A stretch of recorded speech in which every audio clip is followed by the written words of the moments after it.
김문수 35, 이준석 11을 더하면 46. 이 둘이 단일화하면 46%가 나옵니까?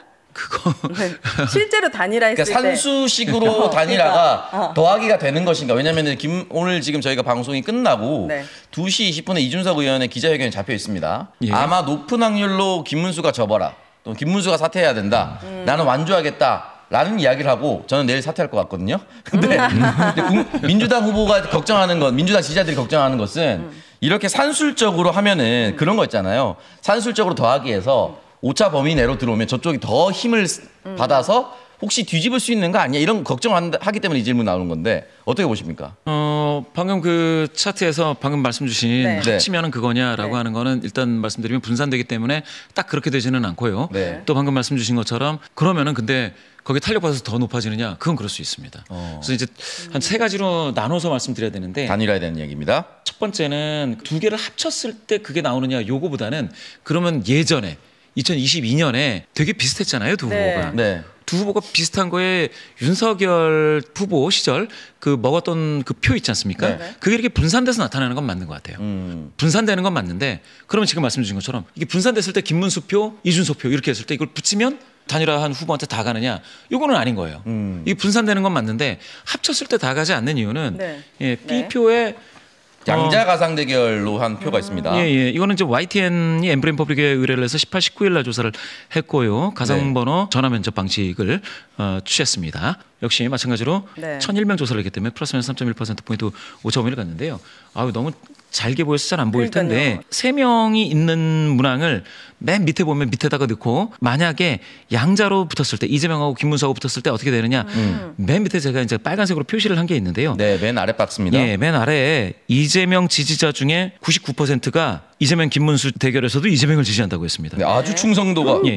근데 그 김문수도 마찬가지네요. 김문수도 그러네. 마찬가지예요. 3자 대결에서 김문수를 지지하신다는 분들 중에 네. 99%는 양자 대결에서 김문수를 지지했습니다. 네. 역시 이제 핵심적으로 그러면 이준석을 지지하시는 분들 중에 몇 퍼센트가 누구한테 가느냐인데요. 여기서 51%는 없다 하고 빠져버려요. 투표 안 한다. 이준석 없으면. 그렇죠. 그런데 이준석 후보를 지지하시는 분들 중에서 29%가 김문수를 지지한다고 같고요. 네. 이준석 후보를 지지하신다는 20%는 이재명 후보로 분산됩니다. 그러면 신기하네. 빠지는 분들 빼고라도 네. 그러니까 3대 2의 비율 그러니까 40%대 60% 비율로 이재명한테 가느냐 김문수한테 가느냐가 되거든요. 네. 그러면은 김문수 후보한테 가는 게 조금 더 많기는 많아요. 많기는 많지만 분산되죠. 이재명 후보 쪽으로. 그러니까 만약에 이렇게 되면 이재명 후보도 조금 높아지고 지지도가 김문수 후보도 조금 높아지고 그런데 둘의 격차는 살짝 줄어드는 그런 효과가 납니다. 그러니까 분산 효과가 난다라고 해서 둘의 산술적인 합산이 네. 당장에 있어서 단일화된 후보의 지지도가 되긴 어렵다. 네. 다만 한 가지 있습니다. 김문수 후보와 이준석 후보는 지지자의 구성비가 다릅니다. 거기에 따르는 컨벤션 효과가 일어날 수가 있습니다. 왜냐하면 김문수와 예전에 한덕수 후보 있지 않습니까? 두 분은 지지자 구성비가 거의 비슷해요. 그 고령층이신 분들 위주로 이렇게 네. 쭉 있었기 때문에 그분들은 사실상 더해져도 그분들이 될 수 있잖아요. 네. 그런데 이 경우는 달라요. 당장은 김문수한테 가는 표가 이 정도라고는 하지만 여기에 청년들이 많잖아요. 이준석 후보는. 네. 거기에 따르는 컨벤션 효과가 차후에 나타날 수 있다라는 것 때문에 무조건 단일화를 원하는 분들은 하루라도 빨리 해라. 왜냐하면 하루라도 빨리 해서 컨벤션 효과를 일으키기 위해서, 끌어올려서. 끌어올리기 위해서 그렇게 한다라는 겁니다. 그래서 요거는 단계적으로 보셔야 돼요. 만약에 단일화를 했을 때 어떻게 될 것이냐. 일단은 기표 용지에는 이름이 지금 들어가 있는 상태이죠. 지금은 그렇죠? 이미 들어가 예. 있네요. 예. 그리고 만약에 깜깜이 기간 동안 단일화를 해버리면 정말 깜깜해지는 거죠. 맞아, 왜냐하면 맞아. 오늘까지 조사한 거는 하려면 빨리 해야겠네. 오늘까지 조사한 거 다 쓸 수가 없어요. 오늘까지 조사한 거. 네. 예. 그러면 양자로만 무조건 이제 해석을 해야 되는 상황이 되버리는 거죠. 하나만 되네. 양자로만 또는 이제 양자는 아니더라도 둘 중에 한 명을 빼고 난 오자 대결에서의 지지도로 무조건 봐야 되죠. 네. 그렇게 되면은 혹시 여기서 지금 아까 YTN 조사에서요. 네네. YTN 엠브레인 조사에서 이준석이 없어졌을 때 네. 이준석을 지지하시는 분들 중에 나 지지하는 사람은 없어. 라고는 했지만 권영국이나 황교안한테 또 송진호한테 갈 분도 있겠죠. 아주 적지만 있겠죠. 적지만. 그럼 제가 궁금한 게 오늘 만약에 이준석 씨가 2시 반에 난 단일화 하겠다라고 발표를 합니다. 그러면 여론조사는 오늘 다시 막 밤에 때려가지고 나올 수 있는 겁니까?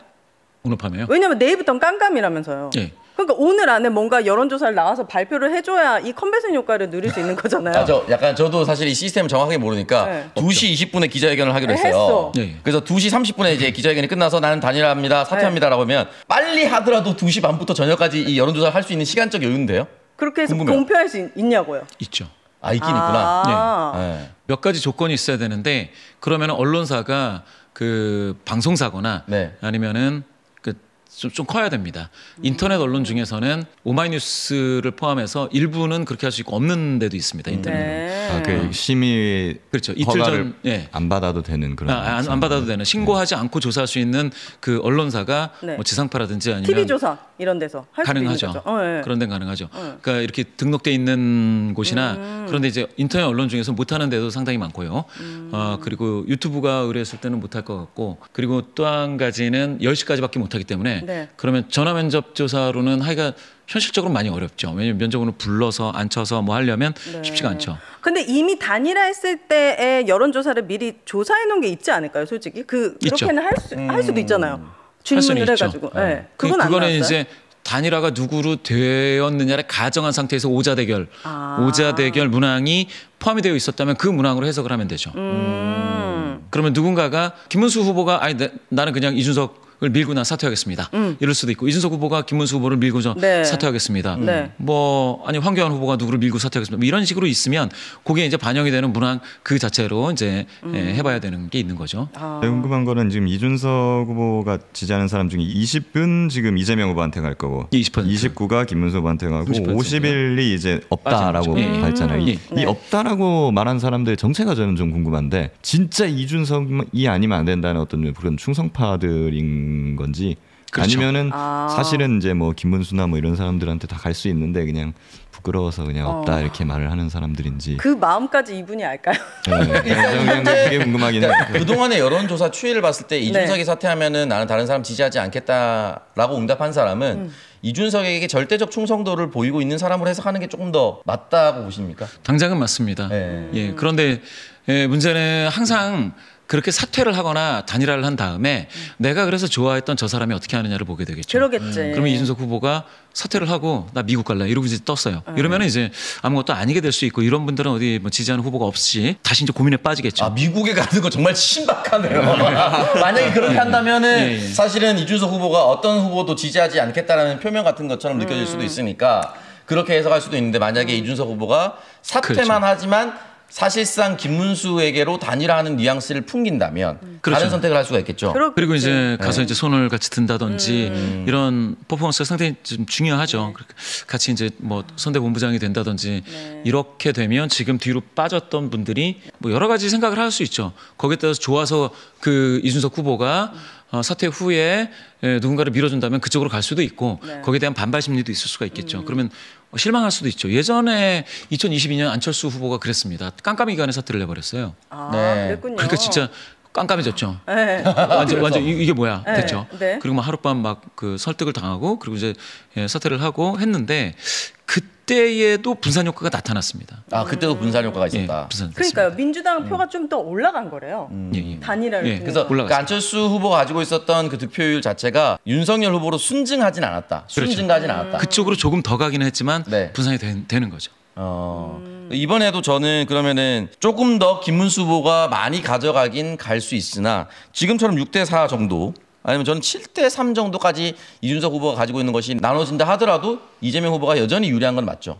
왜냐면 그렇죠. 지금 40% 후반대를 가지고 있으니까. 그러니까 격차를 그러면은 지금 방금 주신 것처럼 아주 단순하게 계산을 해서 이준석 후보가 한 8 정도를 얻을 때에 그냥 후보직을 사퇴했다. 근데 이분들이 꼭 투표를 한다. 뭐 여러 가지 가정이 있는데요. 네. 그 8 중에 한 2~3%포인트가 이재명 후보한테 가고 한 5 정도가 김문수 후보한테 간다. 이렇게 따지면 격차가 줄어드는 폭이 한 2 정도 나오는 거죠. 그러면 만약에 그 격차가 이재명 후보 대 김문수 격차가 12였다면 10으로 줄어드는 거고 이런 좀 줄어드는 효과는 있긴 있습니다. 있다, 확실히. 이낙연, 김문수는 합치면 뭐가 올라갑니까? 이낙연 씨가 김문수 씨랑 뭐 밀어주겠다고 오늘 뭐 얘기하는 개헌연대를 발표를 했는데 죄송합니다.